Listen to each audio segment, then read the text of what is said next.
ডন এই শহরের মানুষদের কথা ভেবে ড্যামেজ হওয়া পাইপলাইনগুলো ঠিক করার কথা ভাবে। তাই সে চালাকি করে মার্টিনের পকেট থেকে এম্বার সিটির পাইপলাইনের ম্যাপটি নিয়ে নেয়।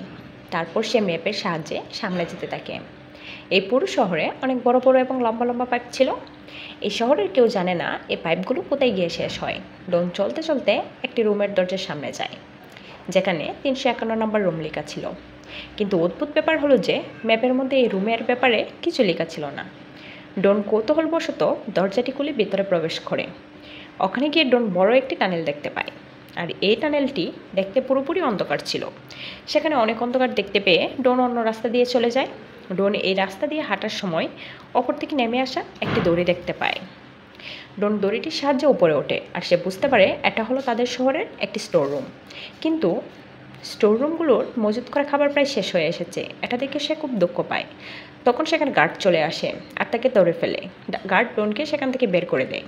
আর তখনই তাদের শহরের লোডশেডিং হয়। যদি আবার জেনারেটরকে ঠিক করে ফেলা হয়, তবুও এখন সবাই বুঝতে পারে জেনারেটর এখন খুবই দুর্বল হয়ে গেছে। শীঘ্রই এই শহর অন্ধকার হয়ে যাবে। বিদ্যুৎ ফিরে আসার পর লিনা তার দাদির সাথে দেখা করতে যায়।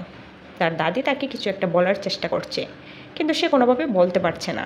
তখনই লিনা কিছুটা বুঝতে পারে। দাদি বলছে তাদের বাড়িতে একটি বক্স রয়েছে যেটা তাদের কাজে আসবে। আসলে লিনার বংশের একজন এই শহরের 7 নং মেয়র ছিল, যার হঠাৎ মৃত্যুতে পরবর্তী মেয়রকে সেই বক্সটি দিতে পারেনি। লিনা সেই বাড়িতেই বক্সটি খুঁজতে থাকে, আর অবশেষে লিনা সেই বক্সটি পেয়েও যায়। কিন্তু লিনা এখন এটা বুঝতে পারে না যে সেই বক্সটির সাহায্যে কী করবে। আর লিনার দাদিও যেহেতু একজন বৃদ্ধ মানুষ ছিল, তাই সেও ভালোভাবে কিছু মনে করতে পারছে না। এরপর লিনার কাছে একটি মেসেজ পৌঁছানোর কাজ আসে, আর এই মেসেজটি মেয়রের কাছে পৌঁছাতে হবে। লিনা সেই মেসেজটি নিয়ে মেয়রের কাছে পৌঁছে যায়। লিনা সেখানে পুরনো সব মেয়রদের ছবি দেখতে পায়। সেই মেয়রগুলো কোনো এক সময় এই শহরের মেয়র ছিল।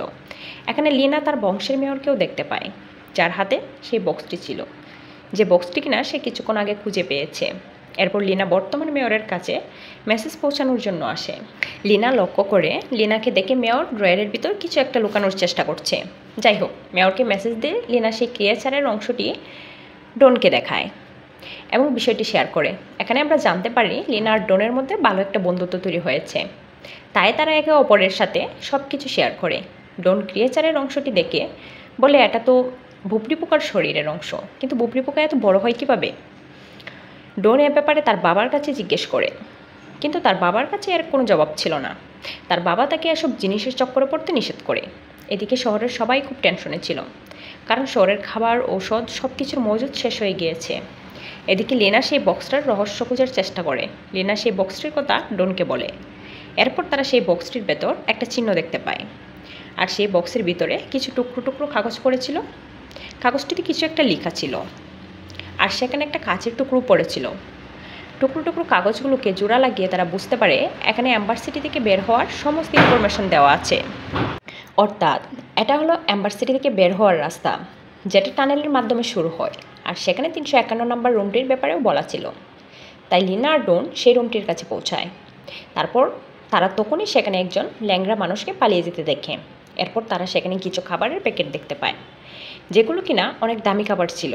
আর এই খাবারগুলো অনেক দিন আগেই তাদের শহর থেকে ফুরিয়ে গিয়েছিল। তাদের মনে প্রশ্ন জাগে, তাদের শহরে তো অল্প দামে খাবার পাওয়া যায় না, তাহলে এত দামি খাবার এখানে কীভাবে এলো? তখনই সেখানে সেই ক্রিয়েচার চলে আসে। তারপর তারা দুজনে পালিয়ে এসে সেই স্টোর রুমটিতে চলে আসে। তখনই লিনা দেখে ডন যে হেলমেটটি পরেছিল সেটা তার বাবার। সেখানে তার বাবার নাম লেখা ছিল। তাই লিনা তার আন্টির কাছে এ ব্যাপারে জিজ্ঞেস করে। তখন তার আন্টি লিনাকে একটা সিক্রেট বলে দেয়, যেটা সে লিনাকে এতদিন বলেনি। কি সেই সিক্রেটটা? জানতে হলে আমাদের চ্যানেলটা সাবস্ক্রাইব করতে হবে আর নেক্সট পার্টটি দেখতে হবে।